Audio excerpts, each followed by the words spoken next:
Bonjour, bienvenue sur Comment fait-on, je suis heureux de vous retrouver pour une nouvelle recette. Aujourd'hui, nous allons réaliser ensemble des choux garnis d'une crème légère aux fraises et aux abricots. Vous allez voir, c'est très simple à faire et c'est délicieux. Vous avez les ingrédients qui sont directement sur la vidéo, donc place à la recette. J'ai commencé ma recette en faisant la pâte à choux. Je ne la fais pas devant vous parce que je l'ai déjà fait de nombreuses fois. Je vous donne évidemment la recette à la fin de la vidéo pour la pâte à choux. Sachez que là, moi j'ai fait 250 ml d'eau, mais avec pour 2 personnes, hein, comme je vais donner les ingrédients, c'est valable pour 2-3 personnes. Avec 125 ml d'eau, ça suffirait. Alors, avec si peu de quantité, évidemment, on le fait à la main ou avec un petit batteur, électrique. Vous voyez, ça donne à peu près ça, hein, 125 ml d'eau, puis il me reste encore à peu près la moitié. Donc, comme là, le but c'est d'avoir 2 gros choux, il faut un chou par personne, mais un beau chou. Donc, j'ai pris une poche avec une douille ronde classique, et puis simplement, je vais venir, et vous voyez, je fais un beau chou, hein. Il va être bien gros, bien beau. Évidemment, je vais en faire un autre à côté. Voilà. Hop. Alors, avec ce qui va me rester, eh bien, je vais faire d'autres choux. Ça se congèle très bien, les choux, donc n'hésitez pas, si vous voulez en avoir un petit peu pour mettre de la glace dedans ou des choses comme ça. Soit vous les laissez en pâte et vous les mettez au congélateur et vous les sortez au dernier moment, vous les faites cuire et vous mettez ce que vous voulez dedans. Ou vous les faites cuire carrément et vous les mettez au congélateur comme ça. Ce sera un peu moins bon, je vous l'assure. Mais par contre, vous avez des choux quand ça se décongèle très vite et vous avez des choux quand vous en avez envie. Donc là, le but maintenant, ça va être de prendre un petit peu d'œuf que j'ai battu. Alors, il m'en restait un petit peu quand j'ai fait ma pâte à choux, donc j'en ai gardé. Il n'en faut pas une quantité énorme. C'est juste, vous voyez, pour donner un bel aspect doré à notre chou, à nos choux. Là, c'est une recette vraiment très simple à faire, hein. Ça prend un petit peu de temps, même au niveau de la crème, elle est un petit peu plus... elle n'est pas compliquée à faire, mais elle prend un petit peu plus de temps qu'une crème pâtissière classique. Et là, vous voyez, je viens juste donner hop, des petits coups de fourchette, de façon à avoir quelque chose de bien homogène. Donc, je continue moi avec le reste de ma pâte à choux, mais pour vous, c'est parti pour la mise au four. Et là, avec des gros choux comme ça, il faut compter environ, je dirais environ 40 minutes, mais je vous donnerai le temps exact, à 180 degrés. Si jamais, pardon, je m'engouille, si jamais vous voyez que ça prend un petit peu trop de couleur, n'hésitez pas au bout de 20-25 minutes à baisser votre four à 160, comme ça ils vont continuer à cuire tout en séchant un petit peu et ce sera parfait.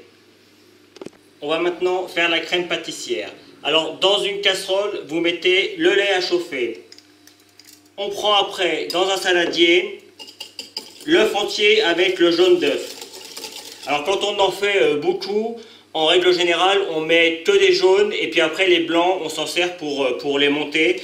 Mais là, comme j'en ai pas beaucoup et que normalement pour la moitié, il faudrait 3 œufs, enfin 3 jaunes d'œufs, 3 blancs d'œufs. Là, c'était compliqué de casser, donc du coup, j'ai choisi de mettre un œuf entier dans ma préparation, un jaune d'œuf et j'ai gardé un blanc d'œuf ici que l'on va monter tout à l'heure. Donc, pour commencer, on fait comme si on faisait une crème pâtissière classique. On va blanchir. On dit qu'on blanchit les œufs en fait.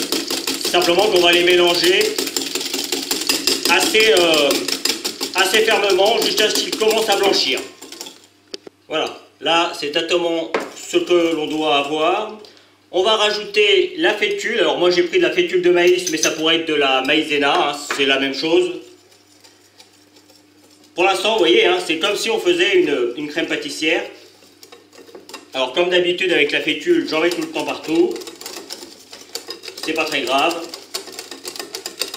Et là où ça va changer un petit peu, je vais rajouter de la crème liquide entière. Alors, elle n'est pas légère, hein. C'est vraiment de la crème liquide entière à 30% de matière grasse. Je fais attention que mon lait ne soit pas trop chaud.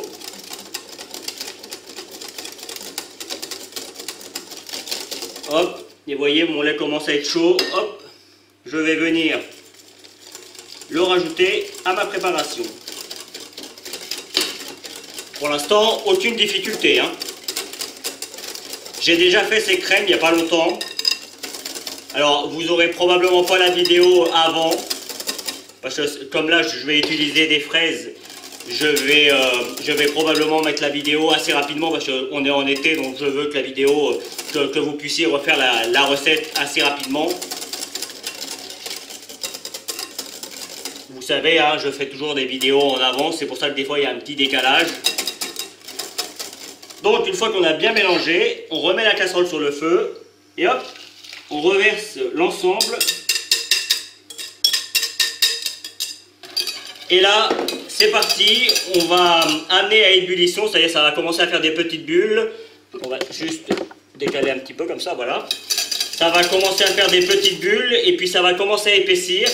Et à partir du moment où ça va commencer à bouillir, là ça va aller très vite parce que j'en ai pas beaucoup. On compte environ 2-3 minutes de cuisson et on remue tout le temps. Alors ma soeur se moque toujours de moi avec mon grand fouet. Je vais en acquérir un plus petit.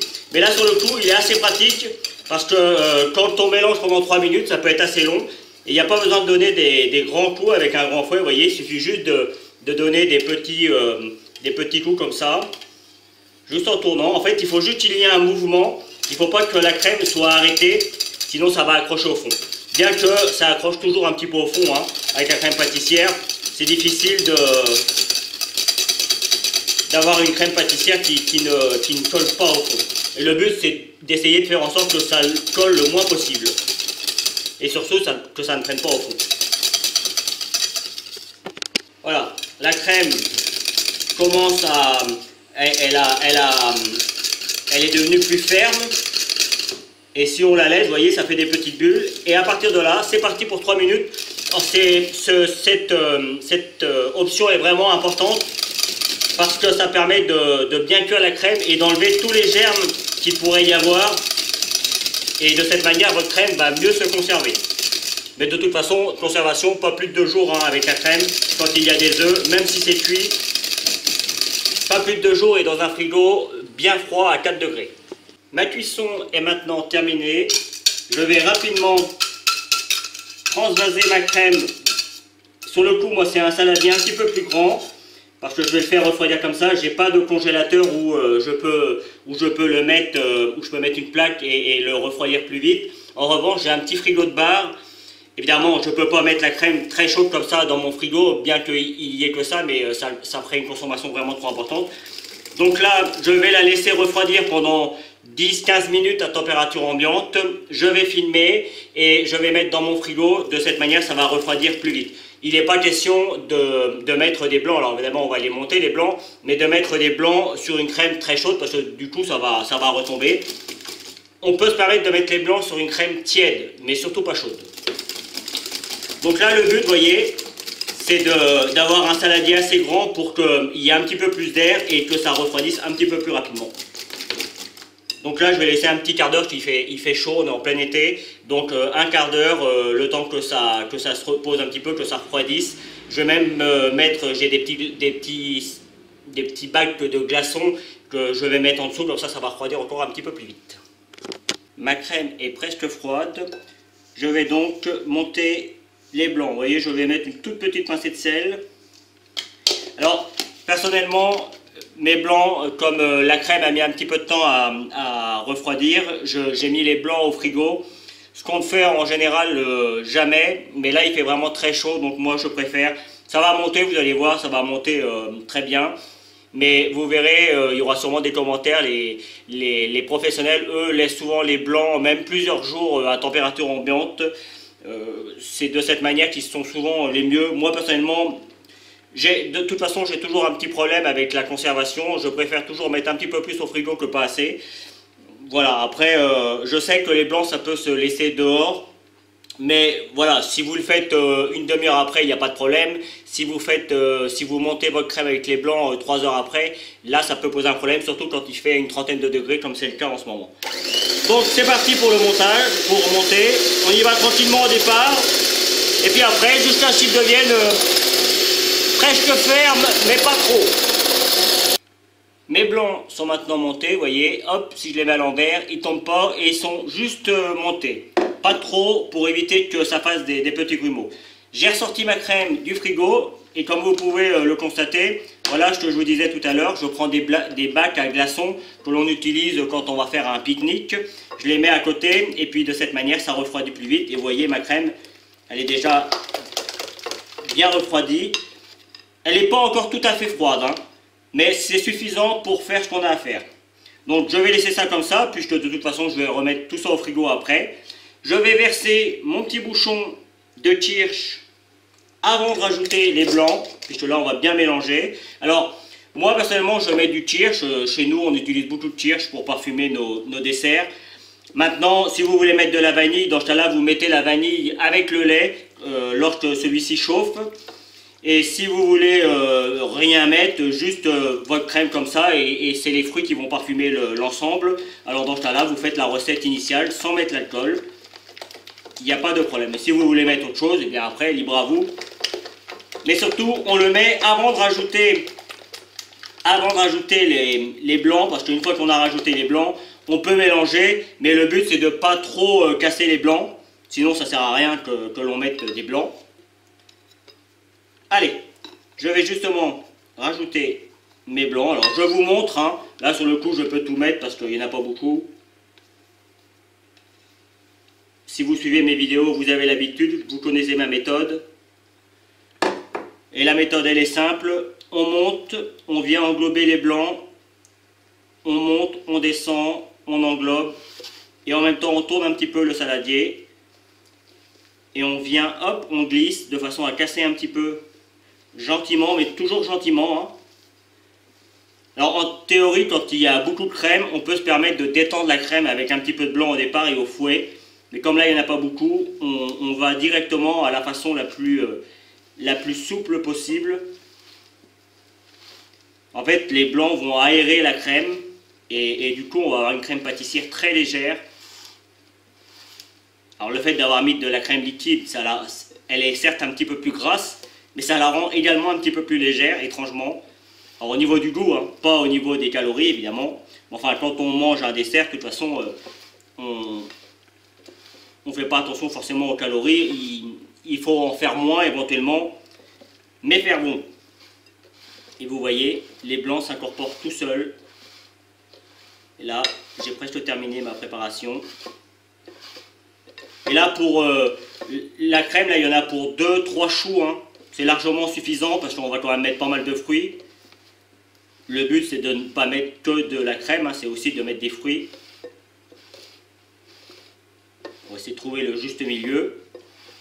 Vous voyez, quand je finis, vous voyez, je viens glisser pour que ma crème soit bien lisse. Alors, je sais, certains vont dire, vous allez trop loin dans les explications. Je me répète souvent, hein, mais j'ai tellement souvent de commentaires dans ce genre-là. Mais voilà, pour ceux qui ne connaissent pas trop, je trouve que mon rôle à moi, c'est de vous apporter vraiment tous les détails pour que vous réussissiez le mieux possible les recettes.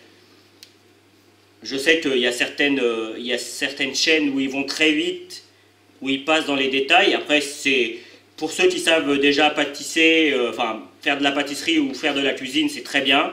Mais pour les débutants, parfois, il y a des étapes assez principales qui passent assez vite. Et voilà, après, une recette, la moindre petite étape de louper, ça peut louper toute la recette. Donc voilà, moi je suis partisan d'expliquer en détail. Je sais que ça ne plaît pas à tout le monde, mais tant pis, hein, il y a suffisamment de chaînes de cuisine pour plaire à tout le monde. Voilà, c'était mon petit mot.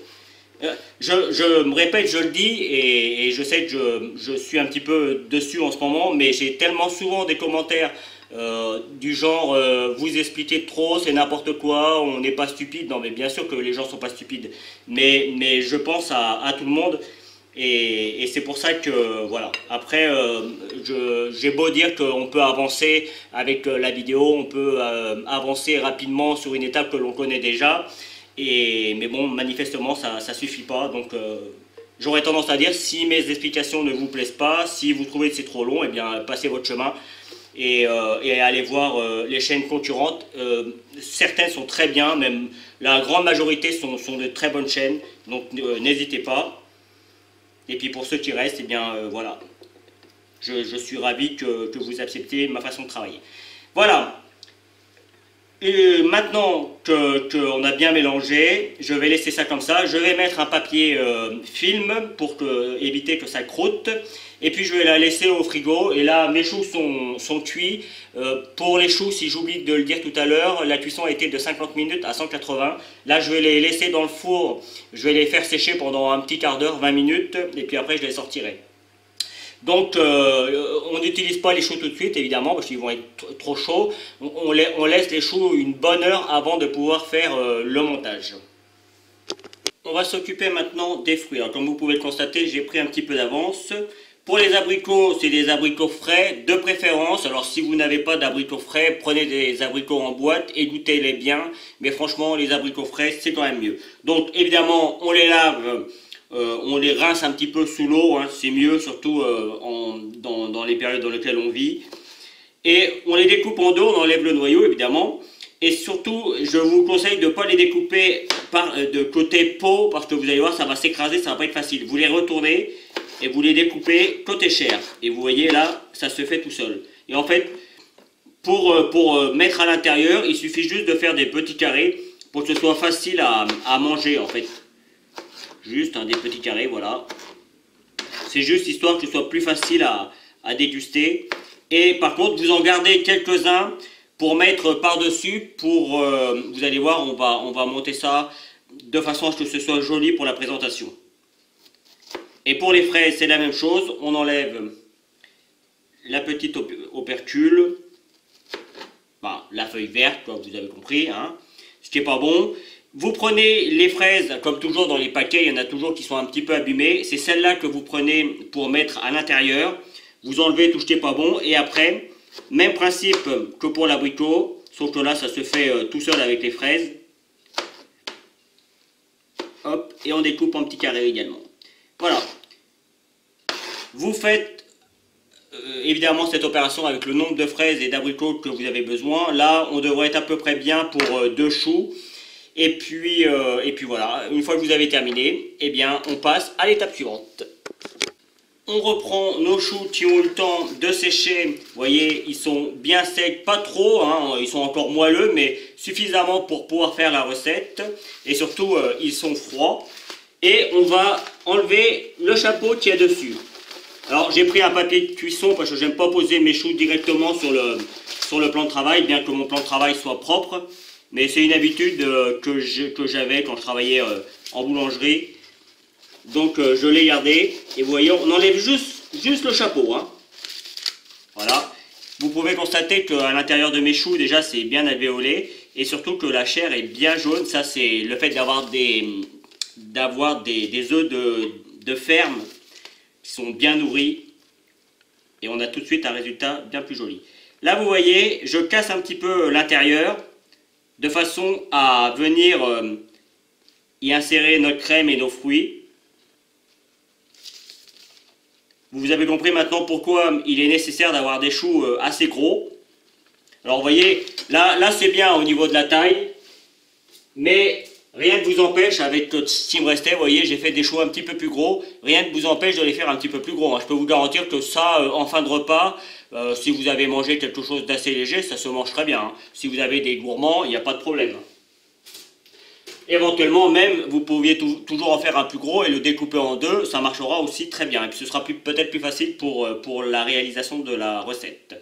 Donc là, maintenant, une fois que c'est découpé, il ne nous reste plus qu'à sortir notre crème, à la fouetter légèrement. Je vais la mettre dans une poche et puis après, on n'aura plus qu'à faire le montage. Allez! Comme je l'ai dit, j'ai mis ma crème dans une poche, c'est juste que c'est plus facile, hein. J'ai repris la même douille que tout à l'heure, évidemment je l'ai lavé, ce qui paraît évident, mais c'est la même douille, mais on pourrait s'en passer, hein. Juste la poche, vous faites un petit trou avec la poche, c'est vraiment une question de facilité, on pourrait le faire à l'aide d'une petite cuillère, hein, mettre la crème à l'intérieur, mais franchement la poche c'est quand même plus pratique. Donc là vous voyez, je viens mettre un petit peu, légèrement de crème au fond. Et c'est un tracteur qui passe, je suis à la campagne. Hein. Je ne sais pas si vous l'avez entendu, mais moi je l'entends quand même assez bien. Je vais mettre une couche de fraises que j'hésite pas à enfoncer. Voyez, j'essaye d'être le plus généreux possible. Une belle couche de fraises. Et je vais remettre une belle couche d'abricots. Alors si jamais il vous reste des fruits, pas de panique, hein. Les fruits, soit vous les mangez comme ça, c'est très bon. Avec, vous faites un petit sirop éventuellement, et ça se mange très bien comme ça. Ou alors vous les congelez, et puis quand vous en avez besoin, vous faites une petite purée de fruits. C'est très bon aussi, une petite compote, hein, pour être plus exact. Voilà, je vais faire pareil de l'autre côté. Moi, vous savez, comme toujours, j'ai toujours tendance à utiliser trop de... J'ai un congélateur qui est rempli de toutes sortes de choses. Mais ça me sert toujours, hein, parce qu'en cuisine, tous les ingrédients, à un moment ou à un autre, on en a besoin. Les abricots, par exemple, on peut les mettre dans une recette avec de la viande. Si vous aimez le sucré salé, ça marche très bien. Allez, encore un petit. Voilà. Hop, on met ça de côté. Juste faire en sorte, voilà, qu'on voit bien ce que je fais. Et puis là, on remet une couche de crème. Une belle couche de crème. Hop, jusqu'au bord. Toujours une question de générosité. On peut même monter un petit peu, vous voyez. Ça va nous servir après pour poser nos fruits qui va nous rester. Hop. Je vais me décaler un tout petit peu comme ça. On va reprendre nos fraises.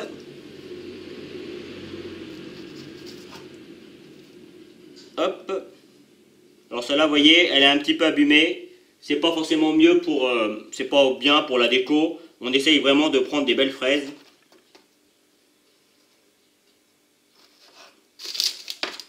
Et c'est parti. On va essayer de faire quelque chose d'assez joli. Alors, je vais en faire un. Évidemment, le deuxième sera du même acabit. Après, moi, je fais cette déco-là, mais bien entendu, libre à vous de faire la déco que vous avez envie. À la limite, je peux faire comme ça, voilà. Je vais reprendre un petit abricot. Hop. Je prends uniquement des petites lamelles que je découpe. Et je vais venir mettre ça comme ça.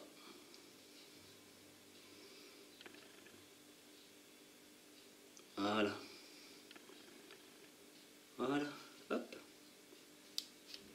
Faire en sorte, voilà, que la fraise, elle ne s'écrase pas.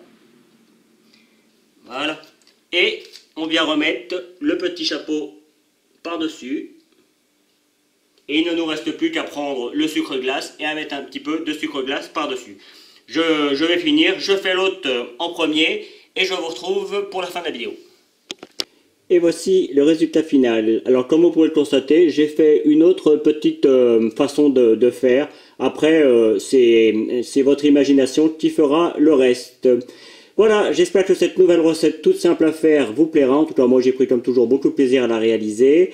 Vous avez déjà vu apparaître les liens qui vont vous permettre d'aller sur Facebook, Twitter, Instagram. Et puis juste après, je vous explique comment vous abonner à ma chaîne YouTube en cliquant sur la petite cloche pour avoir les notifications pour recevoir mes vidéos et le lundi et le jeudi, enfin pour l'instant. Et puis je vous explique également comment aller sur mon site www.commentfaiton.com où vous retrouverez l'ensemble de mes recettes, mais ça c'est juste après. Puis je vous donnerai deux autres recettes, évidemment la recette de la pâte à choux et une autre recette tout aussi simple à faire que celle-ci. A bientôt sur Comment fait-on.